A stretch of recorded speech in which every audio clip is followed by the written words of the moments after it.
My name is Dr. Anthony Levatino. I'm a practicing obstetrician-gynecologist and I've performed over 1,200 abortions. Today I'm going to describe a first trimester surgical abortion called suction D&C, dilatation and curettage. This is the most frequently performed abortion and is used typically from 5 to 13 weeks of pregnancy. After administering anesthesia, the abortionist uses a speculum like this. This is placed inside the vagina and opened using this screw on the side, allowing the abortionist to see the cervix, the entrance to the uterus. The cervix acts as a gate that stays closed for the duration of pregnancy, protecting the baby until it is ready for birth. The abortionist uses a series of metal rods called dilators, like these, which increase in thickness, and inserts them into the cervix to dilate it, gaining access to the inside of the uterus where the baby resides. The baby has a heartbeat, fingers, toes, arms, and legs, but its bones are still weak and fragile. The abortionist takes a suction catheter like this one. This is a 14 French suction catheter. It's clear plastic, about 9 inches long, and it has a hole through the center. It is inserted through the cervix into the uterus.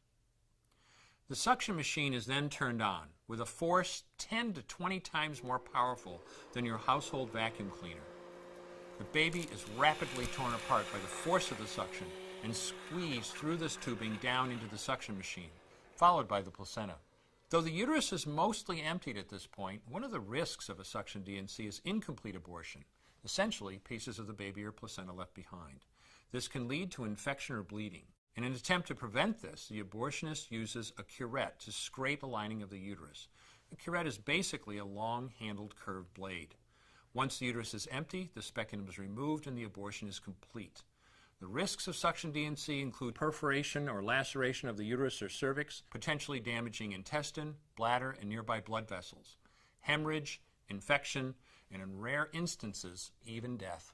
Future pregnancies are also at a greater risk for loss or premature delivery due to abortion-related trauma and injury to the cervix.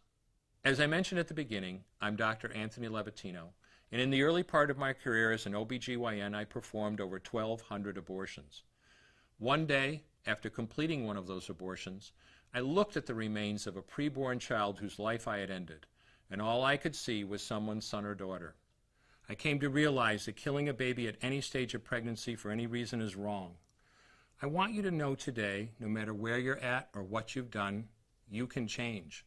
Make a decision today to protect the preborn. Thank you for your time. I will no longer do any more abortions.